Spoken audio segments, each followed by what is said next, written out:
Fala pessoal, bom dia, boa tarde, boa noite. Hoje vamos falar de IVA. IVA faz parte da nova reforma tributária brasileira. Eu estava numa discussão hoje com os colegas sobre o tratamento da nova reforma tributária e a gente estava numa discussão entre viés contábil e viés financeiro. E a gente percebeu que, no fundo, essa nova reforma ela vai trazer um viés financeiro do ponto de vista tático e estratégico para as empresas, para entender a formação de preço, a apresentação comercial das vendas, já que os preços, os tributos, eles não vão ser mais por dentro, eles vão estar por fora. Então, é interessante esse movimento que vai acontecer, que está acontecendo, que vai tangibilizar melhor nos próximos anos, do ponto de vista estrutural, tanto comercial como financeiro. E aí, e aí hoje eu vou falar do IVA. O que é o IVA? O IVA é o imposto sobre o valor acrescentado, que é um imposto indireto sobre o consumo que é aplicado. Isso já acontece na maioria dos países do mundo. Então, ele incide sobre a maioria dos bens e serviços que são comprados e vendidos, sendo que ele é cobrado, sendo que ele é tangibilizado em toda a cadeia, então em todo o ecossistema. Então, em cada etapa da cadeia de produção, desde a fabricação, desde da produção, da fabricação até o consumidor final. Né? E aí, eu trouxe um exemplo bacana aqui do IVA, e é legal porque eu gosto de trazer conceitos na prática para fixar bastante o entendimento. A gente tem aqui uma etapa de uma cadeia produtiva de um produto qualquer, vamos dizer que é uma camiseta, um par de meias, por exemplo, um par de meia. Então, o produtor da matéria-prima algodão, lá no início da cadeia, ele vende essa matéria-prima a 25. Perfeito. Ele vende a 25. O IVA, ele não incide pela compra, porque ele é o produtor daquela matéria-prima. Só que ele paga no débito, ele paga 25% de IVA sobre o preço de venda. Ok? Então, como que ele vai precificar, já que a tributação está por fora? O valor do produto final é o preço de venda mais o IVA. E o IVA a recolher? O IVA a recolher é, são os R$ 6,25. Porque o interessante agora é que a perspectiva vai ser de partidas dobradas.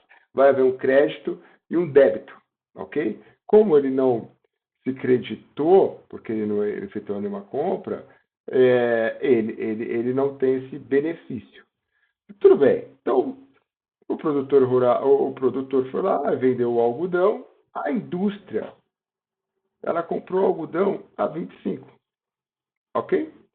Perfeito. E ela vai vender a 55 esse par de meias. Qual é, vamos lá, qual é o imposto que ela paga sobre os 55 que ela está vendendo? Os mesmos 25%. Então, 25% de 55 é 13,75. E qual vai ser o valor final do produto, da venda? 55 mais 13,75, que daria 68,75. Ok, e qual vai ser a tributação a recolher dessa indústria? A tributação a recolher vai ser R$ 7,50, porque nós vamos fazer o crédito menos o débito.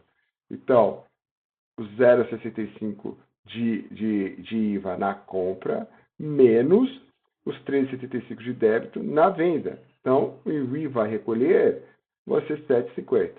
Ok. E aí, quem comprou dessa indústria foi o atacado. Então, o atacado, ele foi lá e comprou a R$ 55 esse par de meia. Ok? E ele vai vender a 70 esse par. Ok.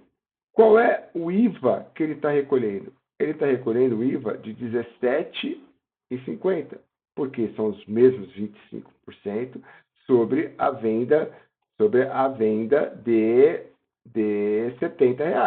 Perfeito? Ok. Qual é o valor final do produto? O valor final do produto é 87,50, porque é o preço de venda mais o IVA. ok? E o IVA recolher? O IVA recolher é o benefício do crédito, 13,75, menos o débito, 17,50, que foi o IVA que ele recolheu na venda. E aí ele vai recolher no final 3,75. Ok. E aí na última cadeia da última etapa da cadeia, tem o varejo, que vai chegar ao consumidor final. O varejo ele compra por 70, ele vai vender por 100, ele vai pagar um IVA de R$ 25, porque é os 100 sobre 25% de tributação, ok? E ele vai vender a R$ 125, que é o 100 mais os 25. Ok. E qual vai ser o IVA a recolher desse varejo? O IVA a recolher vai ser R$ 7,50. Por quê? Porque ele tem o crédito de R$ 17,50, tem um débito de R$ 25, que foi o que ele recolheu. Então, um pelo outro, chega no cálculo de 7,50 de recolhimento. Então, por que o viés muito financeiro também, do ponto de vista de tática e estratégia? Porque esses cálculos eles vão acontecer em toda a cadeia e constantemente. Então, imagina uma empresa que tem mais de 1.000 SKUs. Então, a formação de preço, o layout de formação de preço e o layout de financeiro, de tangibilizar margens, ela muda. E ela vai mudar bastante. Então, precisa se preparar, precisa entender o cálculo, precisa entender o fundamento e o conceito. E aí, obter sucesso quando essa reforma ela vier 100% à tona e durante esse período também, ir se preparando para quando vier 100% à tona, as empresas estarem preparadas. Ok? Um abraço, tchau, tchau.